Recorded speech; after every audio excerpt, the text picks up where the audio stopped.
अम्मी अगर आप यहाँ रहेंगी तो आपको इन्हें दिलशादी के साथ बांटना पड़ेगा, और मैं ये जानता हूँ कि आप ये बर्दाश्त नहीं कर पाएंगे। अम्मी चलिए चलिए चलिए। अरियान रुको। पूरा हाथ छोड़िए अम्मी, चलिए मेरे साथ।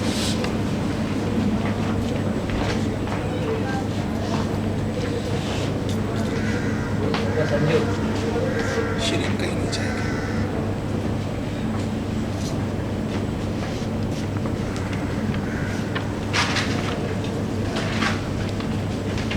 तुम्हें जाना है तो तुम जाओ यार।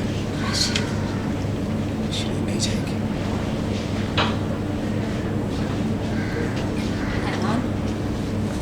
नहीं बेटा, राशिद ठीक है, मैं ही जाता हूँ।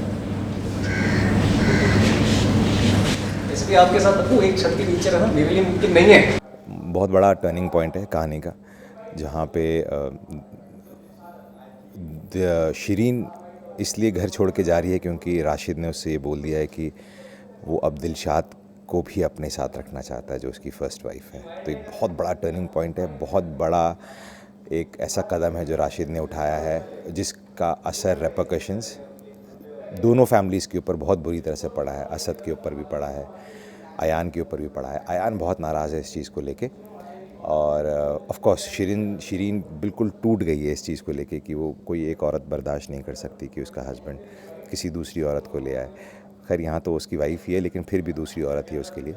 तो वो घर छोड़ के जा रही होती है शिरीन, अयान भी उसके साथ जा रहा होता है, बट एक पॉइंट पे आके फिर शिरीन रुक जाती है और वो रियलाइज़ करती है कि मैं राशिद को छोड़ के नहीं जा सकती। कि ठीक है, उसकी फ़र्स्ट वाइफ थी, जो भी था वो अपनी जगह पे एक है, हकीकत है, लेकिन दूसरी जगह ये भी हकीकत है कि राशिद ने पूरी ज़िंदगी जब तक वो शादीशुदा हैं कभी उसे एक पल के लिए भी तकलीफ़ नहीं दी। उसकी जितने उसकी एज ए हस्बैंड जितनी ड्यूटीज़ हैं, जो भी उसके फ़र्ज़ है वो उसने पूरे निभाए हैं। कभी कंप्लेन करने का मौका नहीं दिया। एक बहुत अच्छा हस्बैंड रहा है, बहुत अच्छा फ़ादर रहा है, और वो कहती है कि वो भी उससे बहुत प्यार करती है, तो और उस प्यार के लिए वो उसे छोड़ कर नहीं जा सकती। हाँ, अयान भी नाराज़ होकर चला जाता है, बहुत कुछ सुना के जाता है राशिद को कि आपने अपने पहले बेटे की तरह छोटे बेटे को भी गंवा दिया।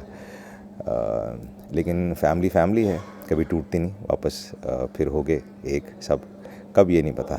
नहीं, दिलशाद इसी सीन के अंदर एंड में जब शिरीन रुक जाती है और अयान नाराज़ होकर जाता है और दिलशाद पहली बार अपना बैग वैग और सामान लेके राशिद के घर में एंटर कर रही होती है, तो बहुत बड़ा ड्रामेटिक सीक्वेंस है। और वो एंटर करती है और अब पहली बार दोनों वाइफ एक छत के नीचे अपने एक हस्बैंड के साथ है। अब कहानी में नहीं, दिलशाद इसी सीन के अंदर एंड में जब शिरीन रुक जाती है और अयान नाराज़ होकर जाता है और दिलशाद पहली बार अपना बैग वैग और सामान लेके राशिद के घर में एंटर कर रही होती है, तो बहुत बड़ा ड्रामेटिक सीक्वेंस है। और वो एंटर करती है और अब पहली बार दोनों वाइफ एक छत के नीचे अपने एक हस्बैंड के साथ है। अब कहानी में अयान मानता नहीं है। अभी मुद्दा अयान के रूठने का नहीं है। हमने एक सीन किया था, अयान इस तरह की हरकतें कर चुका है, नाराज़ होकर चला जाता है, फिर आ जाता है 2-3 दिन में। अभी मुद्दा ये है कि दोनों औरतें एक घर में एक छत के नीचे हैं, तो फायरवर्क्स एक्सपेक्ट कीजिए आप आने वाले एपिसोड्स में। ये तो आपको देखना पड़ेगा, बता दिया तो ख़त्म हो जाएगा, ये लोग एपिसोड्स नहीं देखेंगे। ये मास्टरी है हमारी। दोनों से बहुत प्यार करता है। डिफरेंस मतलब इंडिविजुअल तो अलग अलग है ही हैं, लेकिन दोनों की पर्सनालिटीज़ भी अलग अलग हैं।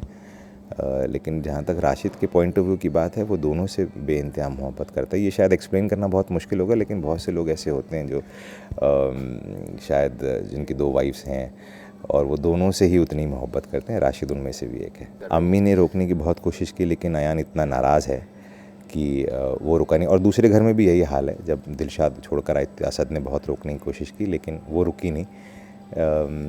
वहाँ पे अम्मी नहीं रुकी, यहाँ पे अयान नहीं रुकता है, वो चला जाता है।